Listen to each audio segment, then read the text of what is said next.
क्या हुआ जब प्रयागराज महाकुंभ के दौरान एक साधु को गंगा स्नान करने से रोका गया? उसके बाद प्रयागराज के उस गंगा घाट पर जो चमत्कार हुआ, उसे देखकर आपके पैरों तले जमीन खिसक जाएगी। प्रयागराज में चले रहे आस्था के महापर्व कुंभ मेले को लेकर देश भर में उत्साह देखने को मिल रहा है। देश भर से साधु संतों के अखाड़ों की पेशवाई रोजाना कुंभ में रौनक बढ़ा रही है। कुंभ का आयोजन हर 12 साल पर किया जाता है। इस बार यह धार्मिक नगरी प्रयागराज में आयोजित किया जा रहा है।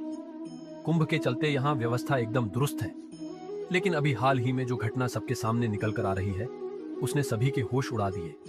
जहां पर एक साधु महाराज को गंगा नदी में स्नान करने से रोका गया। कोई भी महाकुंभ साधुओं के बिना अधूरा है, क्योंकि यह साधु संतों के आगमन और स्नान से ही संपूर्ण माना जाता है। देश भर से साधु महाकुंभ शुरू होने के कई दिनों पहले ही प्रयागराज पहुंच जाते हैं। इस घटना की शुरुआत होती है मध्य प्रदेश के महेश्वर में रहने वाले राधानंद जी महाराज, जो कि रोजाना सुबह 4 बजे उठकर ठंडे पानी से स्नान किया करते थे और भिक्षा प्राप्त करने के लिए निकल जाते थे। उन्होंने अपने जीवन काल में सांसारिक सुखों का त्याग करके कई तपस्या की और कई सिद्धि हासिल की।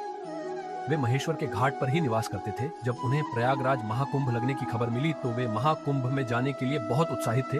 वे तकरीबन 1 माह पूर्व महाकुंभ में पहुंचना चाहते थे, क्योंकि वे वहीं पर 2 से 3 महीने बिताना चाहते थे। उनका ऐसा कहना था कि महाकुंभ वह पवित्र समय होता है जहां पर देवी देवता स्वयं उस स्थान पर मौजूद होते हैं। वहां पर साधना करना, भगवान का ध्यान कर बहुत ज्यादा फलदायी होता है। अगले दिन सुबह राधानंद जी महाराज जब प्रयागराज पहुंचे तो सुबह के 4 बज रहे थे। सुबह सुबह 4 बजे उनका स्नान करने का दैनिक नियम था। उन्होंने सोचा क्यों ना आज गंगा नदी का पवित्र स्नान किया जाए, और वे प्रयागराज के गंगा घाट पर पहुंच गए। उस स्थान पर गंगा नदी की सफाई का कार्य चल रहा था। राधानंद जी महाराज को यह देखकर बहुत खुशी हुई। जब उन्होंने अपने कपड़े उतारे और गंगा नदी में स्नान करने के लिए आगे बढ़े तो वहां पर खड़े कुछ नगर निगम के अधिकारियों ने उन्हें रोक दिया। उनका कहना था कि आप अभी स्नान नहीं कर सकते, क्योंकि इस समय साफ सफाई का कार्य चल रहा है। प्रयागराज में रोजाना रात्रि के समय गंगा नदी की साफ सफाई का कार्य किया जाता है, ताकि दिन और शाम के समय यात्रियों को इस कारण कोई मुश्किल ना हो। राधानंद जी महाराज अपाहजा काफी धैर्यवान थे। उन्होंने सफाई अधिकारियों को समझाया कि बात बहुत अच्छी है, लेकिन नित्य मेरा 4 बजे नहाने का नियम है, और आज अगर मैं प्रयागराज पहुंचा हूं तो मैं गंगा नदी में ही स्नान करूंगा, और मेरे एक अकेले के नहाने से ना तो तुम्हारी व्यवस्था बिगड़ेगी और ना ही मुझे कोई समस्या होगी। लेकिन वह अधिकारी अचानक से गुस्सा सा हो गया और उन साधु महाराज से कहने लगा कि आपको इसी समय क्यों नहाना है? अभी पूरा दिन पड़ा हुआ है। क्या यहाँ पर तुम्हें कोई इंसान नहाता हुआ दिख रहा है? क्या तुम्हारे अंदर इतनी शक्ति है कि तुम सुबह 4 बजे इतने ठंडे पानी से स्नान कर लोगे? व्यर्थ की बातें बनाना छोड़ दो और यहाँ से चले जाओ अभी तक। तो राधानंद जी महाराज बहुत विनम्र थे, काफी धैर्यवान थे, लेकिन उस अधिकारी के अब शब्दों को सुनकर के अचानक उन्हें बहुत बुरा लगा। उनका ऐसा मानना था कि गंगा नदी पर किसी का अधिकार नहीं है। ये तो साक्षात भगवान शंकर की जटाओं से निकलती है, जिसके अंदर सभी को अपने पाप धोने का अधिकार है और उसके लिए कोई निश्चित समय नहीं हो सकता। लेकिन उस समय राधानंद जी महाराज ने उस अधिकारी को कुछ नहीं कहा और सामने घाट पर ध्यानावस्था में बैठ गए। सबको लग रहा था कि वे साधु महाराज मान गए हैं और पीछे हट गए हैं। अब जब पुनः गंगा नदी के अंदर साफ सफाई की मशीनों का काम शुरू किया गया तो अचानक से एक बहुत बड़ी घटना घट गई। वे सभी मशीनें शुरू होने का नाम ही नहीं ले रही थी। ऐसा लग रहा था मानो वह जाम हो गई हो या उनके अंदर बहुत सारा कचरा फंस गया हो। अधिकारियों ने मशीन को देखा, परखा और उसके अंदर का सारा कचरा बाहर निकाल दिया।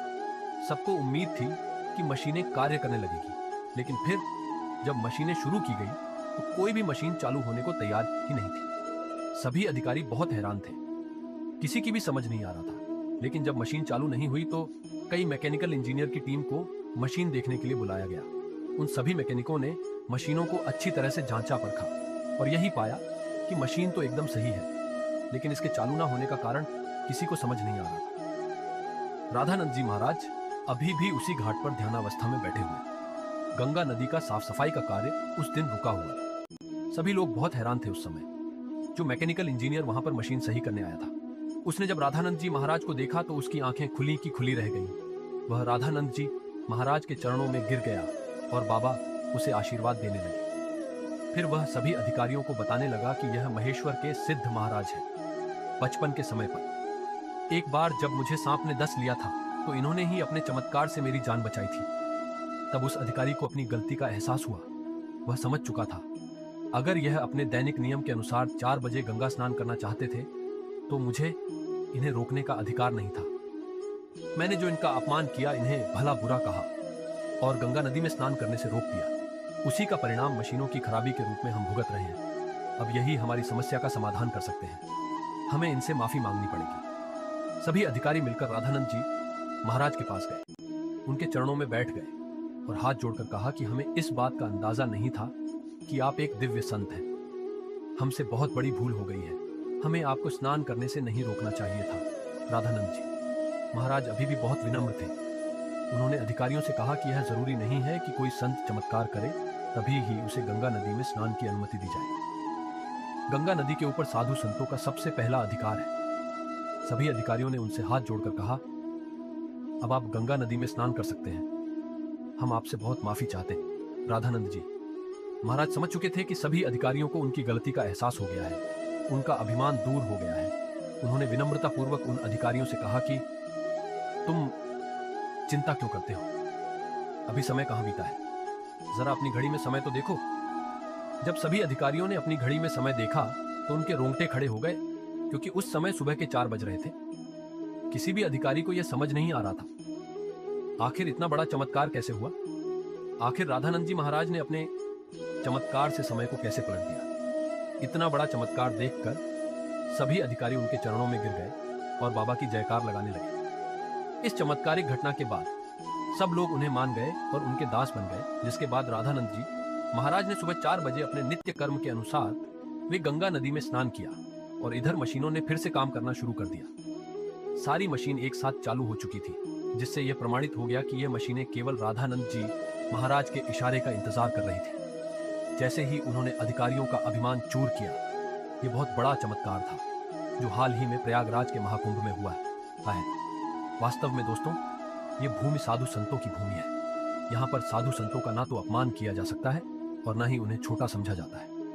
इस देश का हर संत इस देश के लिए कुछ ना कुछ करता है और भक्तों को अध्यात्म के मार्ग से जोड़ता है। दोस्तों, आपको ये वीडियो पसंद आई है तो वीडियो को लाइक कर, चैनल को सब्सक्राइब करना ना भूलें और कमेंट बॉक्स में हर हर महादेव टाइप करें। मिलते हैं नेक्स्ट वीडियो में ऐसे ही किसी मजेदार कंटेंट के साथ। तब तक के लिए धन्यवाद।